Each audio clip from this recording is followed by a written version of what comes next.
Melissa, I have a question for you. What do you need from the older generation in order for you to advance? I think it's really important that you have so much knowledge over the years that you're willing to teach us. We want to learn from you. So being open to, maybe our style is a little different. We were raised to maybe challenge the status quo, think outside a box. So when you're seeing us do things maybe that different than you've done, it's always good to be able to say, hey, this is what I've learned over the years. Because without that knowledge transfer, we're going to have to start over on many different things. But if you're able to teach us that, we're going to be able to change not only our companies, but we're going to be able to change the industry. Most definitely. So when you look at the people that you're exposed to, there's several levels of skills in your company, and you have direct supervisors and direct managers. Do you also take time possibly to learn from the other departments, even if they don't have that particular title as a manager or a supervisor? So many times I learn from people from other departments that they are teaching me something that I'm really glad I'm going to know later on in life, my work life. So have you noticed that you have other people reaching out to you as well, that you're younger? Is there any experience that way? Have you noticed? Anybody? Well, recently we have gone into a pod structure within our work. So I sit by a pricing associate and a purchasing associate for the lines that I am in charge of. And I have learned so much from them. And I think that they have learned from me as well, because we work on our problems. Our pricing structure is a lot more advanced than I ever knew it was. A year ago, it's been a year now, I could maybe take a test on our pricing and pass it now. It is, I think that definitely learning from the other departments is a great asset. I think that maybe, we change it up in a year and I learn from somebody else, because there's so many departments within, I am in a distributor, that I could learn from and know more about our company, which is just going to make me stronger as a person. Great, thank you. Stephanie, I have a question for you. Sure. All right, so when you're out there seeking to find a job, what qualifications do you look for in a company, and how do you go about finding things about a company? For me, I think some of the more important things to know, of course, the company history. What is their direction? What are their plans? Where are they going? How are they doing financially? I think those are all important things to know. Of course, everyone's first inclination when you're researching any company is to go to their company website, which definitely makes sense, and you can get a lot of information from that. However, I also like to do a Google search and see what I can find from other sources on particular companies. As well as there's a great website called glassdoor.com. I don't know how many of you are familiar with it, but it's a great website from the standpoint that you can see the opinion of the company from the perspective of the current associates and employees. They can rate everything from the leadership within the organization to the culture of the organization and just their overall opinion, and also share their experience as working for that company. So it's anyone from past employees to current employees that can rate on that. And then personally, if I'm going to be meeting with anyone within the organization, I also like to look them up on LinkedIn. Just to kind of have a better understanding of their career path and, have they been with this company for a long time? If so, then that kind of gives you comfort knowing that this is a good company to work for. If not, what brought them to that company? So those are just kind of some of the places I like to look. Great. I'd never heard of Glassdoor. I'm one of those older ones, and I hate to admit that, but thank you. Yeah. I appreciate the tip. Yeah. All right, Tara, what style of leadership is most attractive to you? I really think that effective leadership has to invest in the people. You have to engage with your direct reports or whoever you're going to be leading.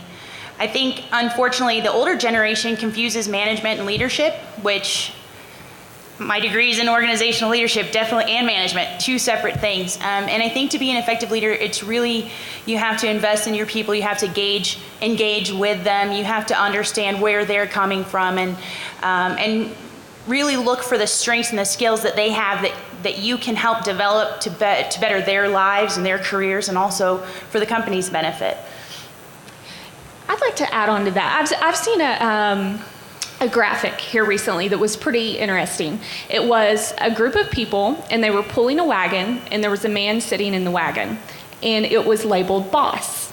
And then there was a second picture, and it was a group of people pulling a wagon. No one was in the wagon, but that same man that was in it before was out front directing them where to go and helping pull the wagon, and it was titled leader. I think that graphic really sums up leadership, just from a graphical standpoint. I thought it was very interesting. It's really good. Good. So when we talk about management, leadership, and kind of the difference of the older generation, what has been your experience, or if you have any advice on how you kind of manage up to that? How do you get the manager or the organization to move from a traditional management, hierarchy type role to a leadership? I'm going to repeat that. How do you get the management to move from a hierarchical type role to more of a leadership role with their influence, with the younger influence? Does that sum that up well enough? Or how do you get them to change? How do you get them to change? I don't think you can ever change a person or their leadership style. I think this goes back to being sure you have open communication with each other to make sure that whatever your expectations of leadership style and whatever their process of leading, that you're just on the same page and that you have an open communication of how that works. Personally, I'm within a pretty small organization as far as, we're not a huge organization, and I'm very lucky to where both of my direct bosses, I view them as leaders. They're open door policy. You can always go in and talk to them about anything, anytime. But I think probably just having that communication with each other is helpful, so that you can make sure you're both working in the same direction instead of, going separate ways and working against each other. You want to go? Nope, go for it. Sorry. I worked for, the last company I worked for, I had, the owner was a true leader. He was fantastic. And then my direct boss was a manager. And there was a very distinct difference. And what they did, and there were a lot of managers within the company, and the owner was sensitive to that. And he brought in Sandler training to go and provide leadership training. So we went through a series of, probably 8, 12 weeks, something like that, of leadership training to really teach the managers leadership skills, because there is a certain skill set associated with that. So having maybe an ownership team or management team that is sensitive to the differences between that, as someone who's already established in the organization, just sort of maybe coming up with ideas on how do we need to do team building events, do we need to do leadership training. Some of the younger generation, really, it's going to be, I think I overheard somebody say earlier, in the roundtables, lead where you are, right? So, as a millennial, you don't necessarily have influence from the top down, but you have influence where you are. And so starting a culture of leadership where you're at and really starting to promote that, and that becomes infectious, I think. I think one of the things that has helped me is when I came to West Virginia, I was the youngest one, but yet I'm the manager. So having rather come in and say, hey, you guys should do this, you should do that, I've had more of a collaborative style, saying, hey, what do you think about this? What do you think of that? And then you get their buy-in, and then all of a sudden, you're leading them, but you're not being that, hey, do this, do that. That's a really good point. I think that you see some people out there that their leadership means you do what they tell you to do. And there's this fear of challenging them, but it's really, you don't need to be afraid. I think once you show that you have the courage to challenge someone, speaks to your ability to become a future leader. So I think it's really great when you said that collaborative effort is what brings people together, but it also shows that you have courage to lead. So, you don't have to be afraid. I know I wasn't afraid, and I've been here for a long, long time, and it's because I wasn't afraid. So that's great. Amanda, I have a question for you. All right. So, what educational opportunities do you expect to be available to you? Well, and I have actually been blessed with many educational opportunities working with border states. And I think that is a big reason why I'm still here. I think that you need to get to know your vendors. You need to get to know the products that you're selling, you need to be a specialist. You need to be someone that your fellow employees can go to you for that information. And we have a couple different avenues that I've been able to take part of. You have the online stuff that you can do on your own, but then I've also been able to go to different conferences. I mean, I've learned so much from this conference alone. I think just getting that opportunity out there for them is, it's worth 1,000 words. Just to be able to get that education and make them want to stay in this industry. It's more than wire. So. Yeah, it's a lot more than wire. Yeah. It's amazing how much our heads can hold when you get into this industry. It's like, wow, it just doesn't go deep enough. So, all right, we're going to move on to another interesting question that came up. And Tara, what are management's weaknesses? I think we could probably all comment on that one once we think, but this is important. This is important. That might be its own little conference on itself. No, and it's funny because on where I'm at right now, I'm not in management, but I have been, and so I've kind of seen both sides of it. And I think one of the biggest shortfalls that I've seen is management being too focused on the business and not focused enough on the people. And it kind of dovetails with what I said earlier about leadership. But if you look at the most successful companies out there today, and you do any research on them, Google, Apple, for example, Amazon, they have a great culture within their organizations. And that's because they're very people-centric. They invest in their people, they invest in their education, they invest in their health and well-being and all those sorts of things.